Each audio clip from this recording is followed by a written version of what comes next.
Massive disaster here in the U.S. And can senators prevent more disasters from happening here in the future?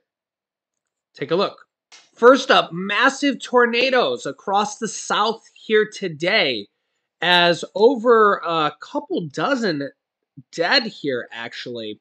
And President Biden actually approves disaster relief for Mississippi. Take a listen here.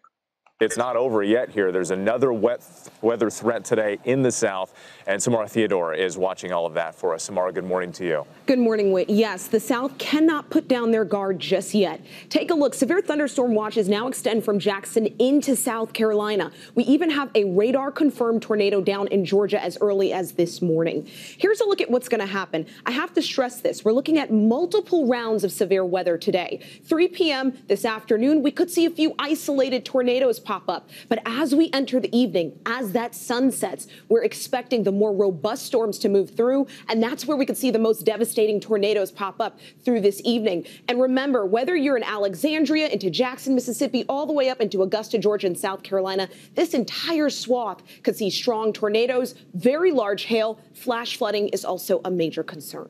Yeah, at least 2 twisters touched down here on Sunday morning in Georgia, both described by the National Weather Service as large and extremely dangerous.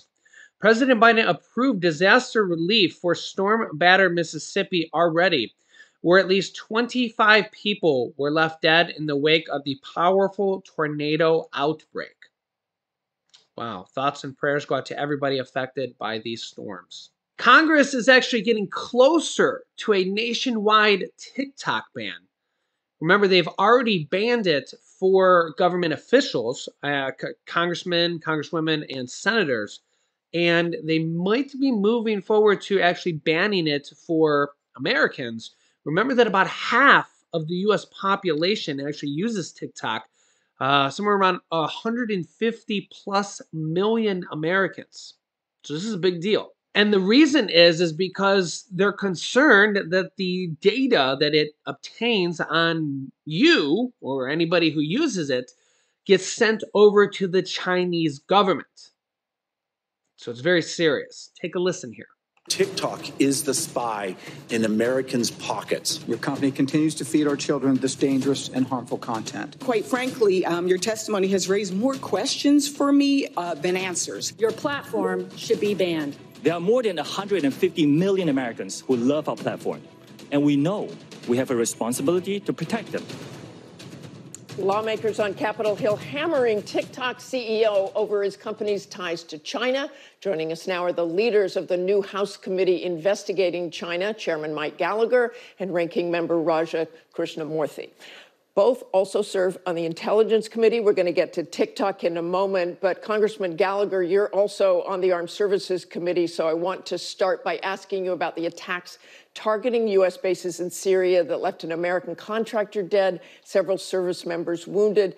The Biden administration retaliated with airstrikes targeting Iranian-backed militias believed to be responsible, but that didn't seem to stop them. What more should we be doing? Well, I think we should be concerned that our deterrent posture vis-a-vis Iran is crumbling. We can't afford another failure of deterrence like that which we saw in Ukraine. Some practical steps going forward, in my opinion, would be to reimpose a policy of maximum economic pressure, abandon an attempt to resuscitate the Joint Comprehensive Plan of Action, as well as force the Pentagon to deliver something they're late on, which is a report on the U.S.-Israeli Technology Working Group, which should have a suite of practical proposals for how we can turbocharge our technological cooperation with the Israelis, help them better defend against the threat of missiles, help us better defend against the threat of Iranian missiles or Iranian proxy militias. So very concerning, more we need to do, and we need to have a clear-eyed view of the regime we're facing in Tehran. And Congressman Krishnamoorthi, the 900 American service members and hundreds of contractors in Syria, they're supposed to be part of an anti-ISIS mission. So why is this happening if we're there to fight ISIS? Well, I think that we're kind of targets of opportunity for these Iranian-backed militias, but we're not going anywhere. We have to stay in northern Syria and work with our partners in Iraq as well in fighting ISIS. And I think the Biden administration did exactly what it had to do in responding to these Iranian militias. I believe there have been 78 attacks by these militias during the Trump administration and now the Biden administration. And unfortunately, we're going to have to deal with them appropriately, but we're not leaving that part of the world as we deal with ISIS. And Congressman Gallagher, another subject, Russia's President Vladimir Putin also announced yesterday that Russia would be deploying tactical nuclear weapons to Ukraine's neighbor, Belarus. How concerned are you about that? Well, Putin has engaged in nuclear saber rattling since the start of this crisis. It's something to be concerned about, but we should not allow his threats to deter us. We can't allow that to be a cause for delaying critical weapons system that we need to deliver to the Ukrainians. I think broadening this out, we need to understand that Putin is Xi Jinping's junior partner. He is Xi's agent of chaos, his tethered goat in Europe. And if we try and separate these problem sets, I think we're going to result in a geopolitical posture that's ineffective. These are two countries who increasingly are allied against the West, trying to undermine us. And so we have to understand what we're up against and make sure that we are rearming so that we can learn lessons from Ukraine and apply them to places like East Asia, for example. Okay, let's turn to TikTok CEO Shou Chu's testimony on the Hill. He strongly pushed back on lawmakers' assertion that the Chinese government can access Americans' data, insisted Americans' data is stored in the U.S., an initiative they call Project Texas. Congressman Krishnamurthy, did anything he say assuage your concerns? No, it did not. I think that it created more concerns, quite frankly. I'll just point to a few things. One is that he was not willing to call what the Chinese employees of ByteDance did in spying on American journalists and citizens as being spying. Everybody was scratching their head when he actually said that. He also was unwilling to acknowledge that there's a genocide going on with regard to the Uyghur people in Xinjiang province in the northwest corner of China. Again, bowing to pressure from this Chinese Communist Party. And then finally, there's a saying, don't mess with Texas, but Project Texas is a mess. There are whistleblowers coming forward saying that whatever the TikTok management is saying about Project Texas is a pack of lies, and that even when they erected this firewall, supposed firewall with regard to data of American users, these Chinese employees of ByteDance, the parent company, were able to spy on American journalists. So unfortunately, I don't think that he did TikTok any favors through his testimony. And Congressman Gallagher, how likely is it that there will be a ban? Well, I actually think after that hearing, and that same day on Capitol Hill, there were two other hearings related to China, including a hearing we held on the ongoing Uyghur genocide, the largest ethno-religious internment since the Holocaust. So it's horrific that the CEO was unwilling to answer questions. And to footstomp Rajo's point, the only reason that would explain his evasiveness is fear of angering his overlords in the Chinese Communist Party.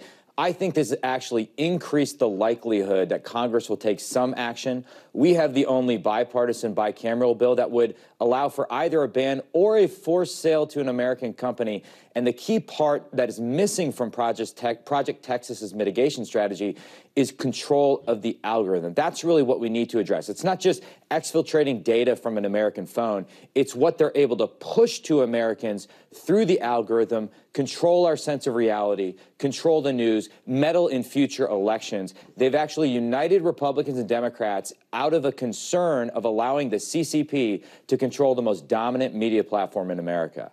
Now, here's the thing. The CEO of TikTok has testified that if China asked TikTok to turn over all of its data to the Chinese government, they would have to. They would have to because it's partially a Chinese corporation. Okay, so that all the data would have to go over to China, all of its user data. So anybody that uses it. And this may have already happened. We don't know. So this is why the U.S. government banned it for congressional officials. So it can't be on their device. So if you're worried about it, you guys can make your own decisions here. But if you have children, teenagers or anybody that uses it, or young adults, or if you use it yourself, just to let you know, they have very similar content on Facebook, Facebook Shorts, or YouTube. YouTube Shorts literally has pretty much the exact same content. Obviously, I'm a fan of YouTube. I put my content on YouTube, so I would literally just use YouTube. It's a lot safer, and your user data is not going to go over to the Chinese government. You can let me know your thoughts here in the comments. But obviously, you know, the U.S. is at a pretty not great place right now with China, Russia, North Korea, and now Iran with these Iranian drone strikes. And you heard the congressman say there that we have actually had, I think it was 78 attacks against armed servicemen and women in the different regions of Syria and I don't remember the different regions he mentioned, Iran and Iraq, since the war, okay, over there, during the Trump and the Biden administration since then. Okay, so yeah, it's astounding. It's amazing. So yeah, you guys can let me know your thoughts here in the comments. I'll keep you up to date here on all this going on here in our country on a daily basis. Yeah, so if you haven't yet, make sure to subscribe down below. Click the bell icon so you don't miss out on new videos. It's completely free to do so. I'll let you hear directly from senators and whoever is appropriate, so you can literally hear it and see it here on our screen. Yeah, and if you appreciate these videos, don't forget to hit the like button. Here's some videos you should watch next. In France, they're having major problems with Social Security, and they just made a fix for it, and people are in the streets over it. You can watch this video here because this could be what's happening to the U.S. next. Or click this video to see the shocking warning the Fed just sent out to millions of Americans. So click on one of those videos next. Thanks for watching, guys, and I'll see you in the next video.